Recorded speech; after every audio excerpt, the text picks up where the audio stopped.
চৰকাৰী কৰ্মচাৰীসকলৰ দৰমহা কেতিয়া বৃদ্ধি হ'ব?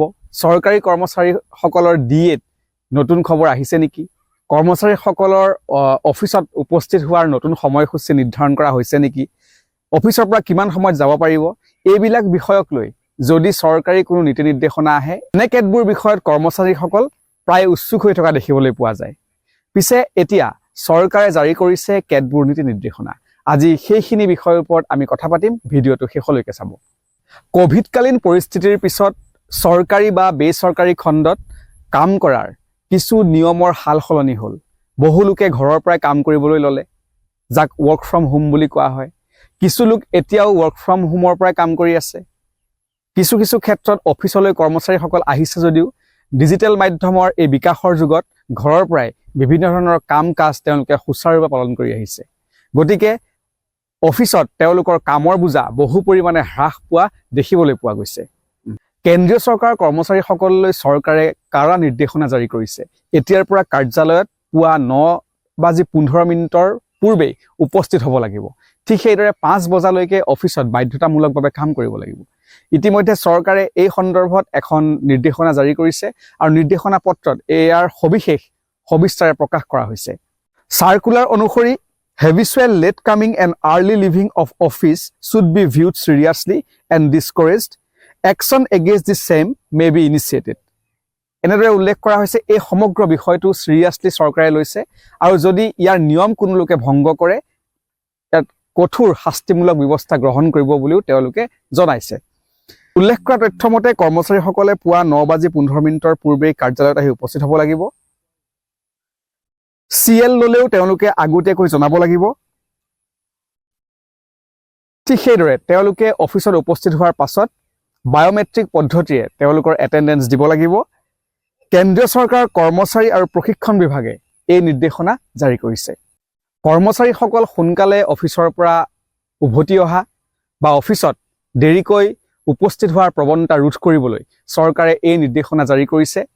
জাননীখনত উল্লেখ কৰা তথ্য মতে কোভিডকালীন পৰিস্থিতিৰ সময়ত আধাৰযুক্ত বায়োমেট্ৰিক পদ্ধতিৰে উপস্থিতি দিয়াৰ যি প্ৰণালী আছিল সেয়া প্ৰত্যাহাৰ কৰা হৈছিল কিছু সময়লৈকে, কাৰণ সেই সময়ত ৱৰ্ক ফ্ৰম হোম বিভিন্ন কোম্পানী বা বিভিন্ন চৰকাৰী প্ৰতিষ্ঠানে আৰম্ভ কৰিছিল। কিন্তু 2022 চনত যেতিয়া দেশলৈ স্বাভাৱিক পৰিস্থিতি ঘূৰি আহে তেতিয়া বায়োমেট্ৰিক সেৱা ব্যৱহাৰ পুনৰ প্ৰৱৰ্তন কৰিবৰ বাবে চৰকাৰে চিন্তা চৰ্চা কৰিছিল, নিৰ্দেশনা জাৰি কৰিছিল। কিন্তু কৰ্মচাৰীসকলৰ তীব্ৰ বিৰোধিতাৰ বাবে এয়া বাতিল কৰা হয়।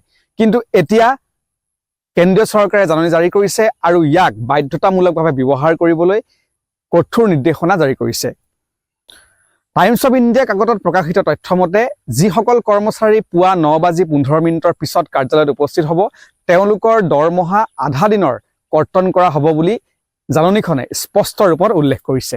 যি সময়ত চৰকাৰে কৰ্মচাৰীসকলৰ উপস্থিতিৰ ক্ষেত্ৰত এনে নিৰ্দেশাৱলী জাৰি কৰিছে সেই সময়তে কিছু সংখ্যক জ্যেষ্ঠ কৰ্মচাৰীয়ে তেওঁলোকৰ প্ৰতিক্ৰিয়া প্ৰকাশ কৰিছে আৰু তেওঁলোকে উল্লেখ কৰিছে যে তেওঁলোকে সন্ধিয়া 7 বজালৈকে কাম কৰিবলগীয়া হৈছিল। এটা সময়ত পূৰ্বে তেওঁলোকৰ বাবে অফিচ এৰাৰ কোনো নিৰ্ধাৰিত সময় নাছিল। তেওঁলোকে লগতে কৈছে ডিজিটেল মাধ্যমৰ উত্থানৰ সময়ত তেওঁলোকে আজিকালি ইলেক্ট্ৰনিকভাৱে বহু কাম ঘৰৰ পৰাই কৰিব পাৰে, যাৰ ফলত তেওঁলোকৰ কিছু পৰিমাণে অফিচত কামৰ বোজা কমিছে। ইয়াৰ লগে লগে অন্য এটা প্ৰসংগ আহি পৰে, সেইটো হ'ল কৰ্মসংস্কৃতিৰ ওপৰত যি COVID-19 মহামাৰীৰ প্ৰভাৱ আছিল সেই প্ৰভাৱ এই প্ৰসংগ উত্থাপন হোৱাৰ লগে লগে আহি পৰে আৰু ইয়াত কোৱা হৈছে যে COVID-19 মহামাৰীয়ে পৰম্পৰাগত নিয়মৰ পৰা আঁতৰি গৈ কৰ্মসংস্কৃতিক গুৰুত্বপূৰ্ণভাৱে নতুন ৰূপ দিছে। ৰাজহুৱা আৰু ব্যক্তিগত উভয় খণ্ডৰ কৰ্মচাৰীসকলে যুক্তি দিছে যে লকডাউনৰ সময়ত বাধ্যতামূলক কৰা ঘৰৰ পৰা কাম কৰা সংস্কৃতিয়ে প্ৰকৃততে তেওঁলোকৰ উৎপাদনশীলতাৰ স্তৰ বৃদ্ধি কৰিছে। চৰকাৰে এই বিষয়টোৰ ওপৰত নীতি নিৰ্দেশনা জাৰি কৰাৰ পাছত বহু লোকে ইয়াৰ হৈ ওকালতি কৰিছে যদিও বহু লোকে এই দিশটো আদৰি লোৱা নাই।